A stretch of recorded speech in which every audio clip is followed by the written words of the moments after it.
I was on the phone with my friend Bimbo McCardle. He's right honourable, you know. He's our local MP, you see. Now, a couple of weeks ago, he was rather nervous, you see, because of this election thing, you know. Because he was afraid he was going to lose his seat, you know. And his majority of 15,000. Which I thought unlikely, you know. I got canvassing for him, and I tell everybody to vote for the other fellow, you know. And they think I'm being ironic. I'm really not, actually. Anyway. So he phoned me, he said, oh, you know, he was a very nervous geezer, you know. He said, oh, I'm going to lose my seat. I said, don't worry about it, it'll be fine. He said, no. I said, no. He said, if Corbyn gets in, it'll be terrible.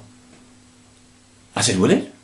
He said, yes. He said, if he gets into number 10, you see, you know, he'll end up hiding in your dustbins, you know. And while you're not looking, he'll break into your house, eat your hamster, and nationalise your trousers. I said, really?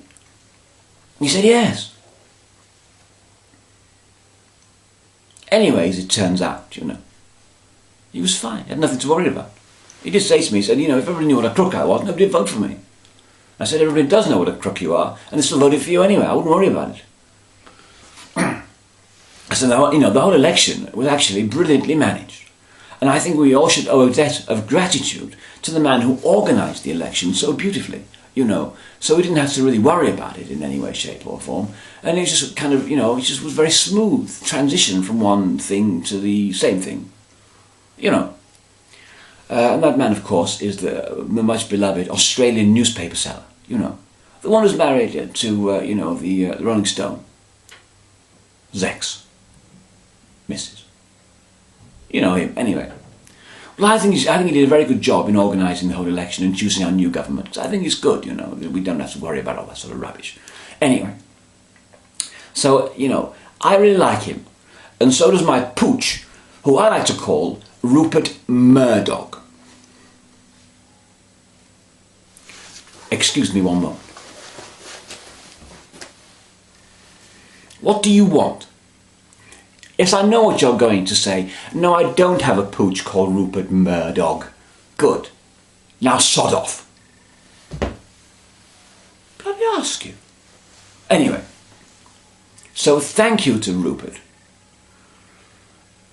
for making the election such a wonderfully joyous occasion, and now we can relax and look forward to the next 5 years, where all we'll have is pictures of Boris looking into the distance, photoshopped onto a sea of blue sky and sunlit uplands.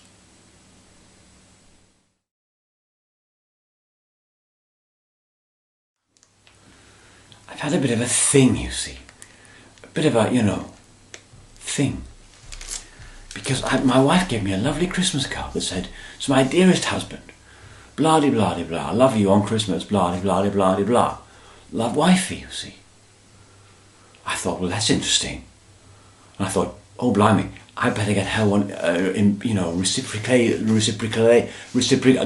back, you know, for parity's sake. Although why he's bothered, I don't know. Anyway, so I went shopping, you see. And I went to the card shop, Wonder World of Cards, where there was lots of cards, you see. And I perused the Christmas cards, you know.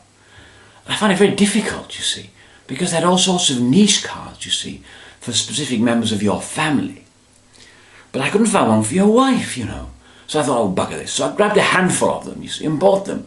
And I brought them home, you see, and I was amazed at the card industry's ability to spot the niche, you see, card market. I've got them here. I'm going to go through them, so you'll understand my, you know, problem.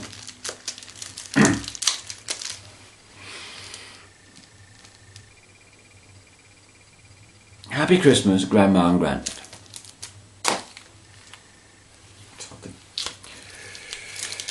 Happy Christmas, Gran and Pampa. Happy Christmas, Nana. Happy Christmas, Nana and the Budgie. Merry Christmas, Daughter and her girlfriend.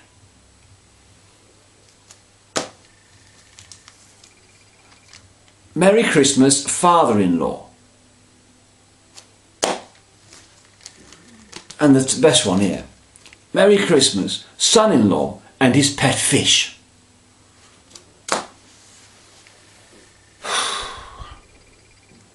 In the end, I had to give her a postcard with a picture of Cliff Richard on it. She doesn't even like Cliff Richard.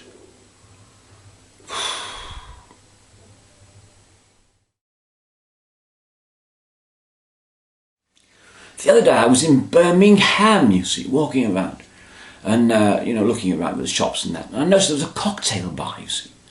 And the cocktail bar was advertising this thing called Fizz Hugo cocktail, you see. I took a picture of it on my phoneo.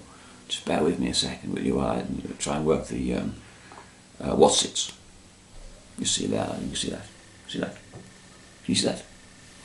Just in case, we'll can we get it on the thing?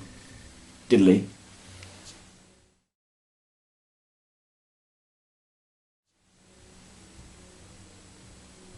Yes. Anyway, so I was very excited, you see, such is my fame, you see, around the land. I'm becoming a national treasure. They decided to name a cocktail after me, you see. Anyway, so I showed this to my friend Nobby. Nobby Nibbler. Not his real name. And he said to me, "Oh, that's very impressive. However, I only think you're half of that."